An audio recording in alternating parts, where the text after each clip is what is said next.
warahmatullahi wabarakatuh. Perkenalkan, nama saya Desya Auril Anggraini. Nama saya Karyati. Kami perwakilan dari kelompok kelas psikologi 17C yang beranggotakan Yang pertama ada saya sendiri, Karyati. Lalu yang kedua ada Desya Auril. Yang ketiga ada Suci Ardianupus. Dan yang terakhir ada Rian Hidayat. Jadi pada video kali ini kita berdua akan mereview sebuah film yang berjudul Thumbsucker. Nah, untuk selanjutnya, apa sih itu Thumbsucker? Thumbsucker ini merupakan sebuah film yang rilis pada tahun 2005, disutradarai oleh Mike Niles. Film ini itu berangkat dari sebuah novel yang menceritakan tentang kisah seorang anak remaja laki-laki berusia 17 tahun bernama Justin yang mempunyai kebiasaan buruk, yaitu menghisap ibu jarinya. Orang tuanya Justin ini bernama Audrey dan Mike. Si Audrey ini atau seorang ibunya, dia itu selalu merasa bahwa dirinya itu masih remaja dan dia selalu berperilaku layaknya seorang remaja. Sedangkan Mike atau suaminya atau ayahnya si Justin ini, dia itu adalah tipe karakter suami yang tabah, penuh kasih sayang, tapi dia juga tidak mampu menemukan solusi untuk mengatasi kebiasaan thumbsucker anak si Justin ini.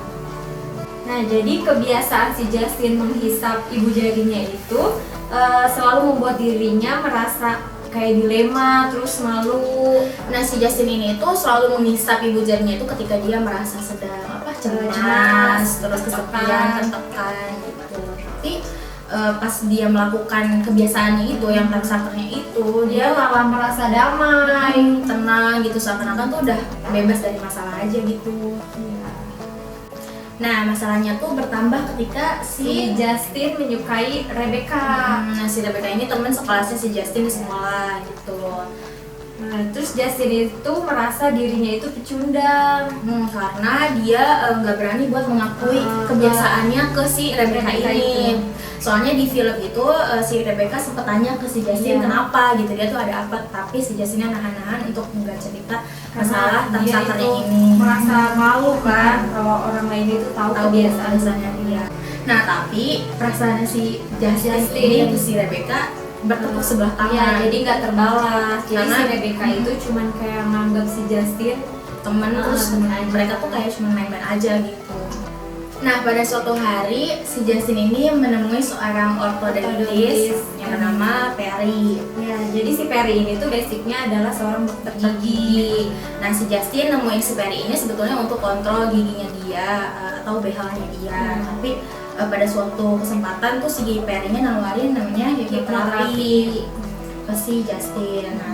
Meskipun hipnoterapinya berjalan dengan lancar, tapi si Justinnya malah nggak nyaman karena pas hipnoterapinya itu si Justinnya itu jadi ngerasa pas ngemut ibu jarinya itu ngerasa pahit. Setelah kejadian hipnoterapi itu kan si Justin nggak nyaman sama keadaannya dia. Dia tuh kayak merasa kesal gitu sama si Perry ini. Jadi pada suatu kesempatan si Perry ini melakukan pertandingan sepeda.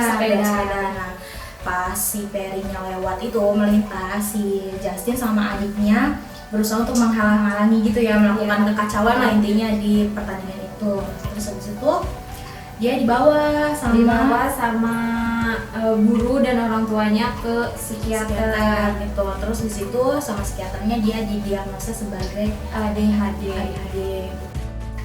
Apa sih ADHD itu?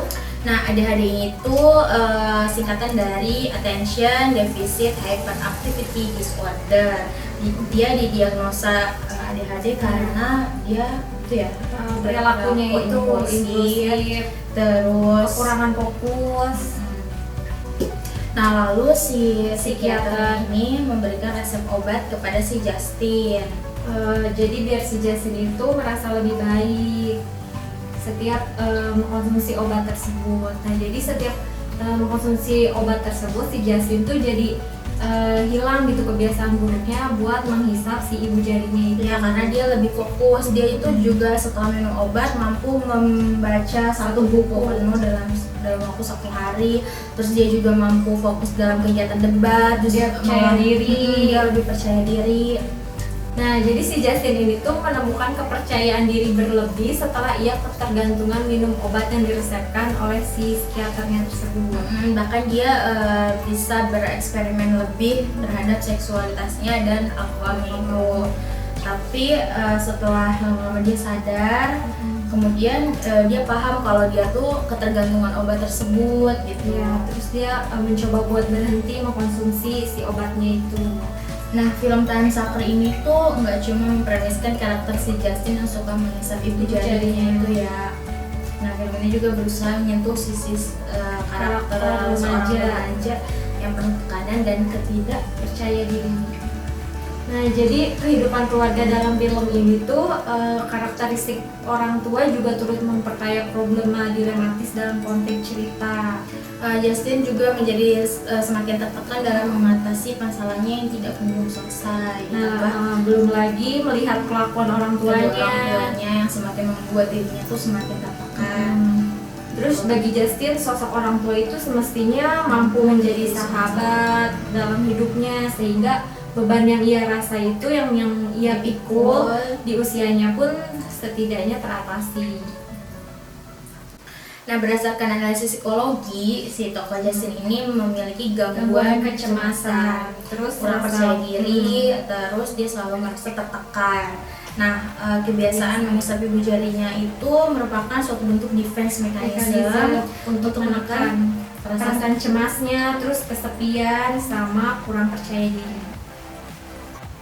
Nah, jadi menurut teori humanistik dari Abraham Maslow, terdapat hierarki kebutuhan dasar manusia, di antaranya itu ada kebutuhan fisiologis, keamanan, cinta dan keberadaan, penghargaan, dan aktualisasi diri.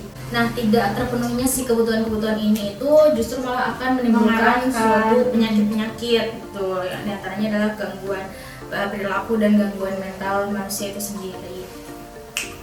Nah, jadi kebutuhan fisiologis yang tidak terpenuhi itu berakibat pada malnutrisi, kelelahan, hilangnya energi, obsesi terhadap seks, dan sebagainya.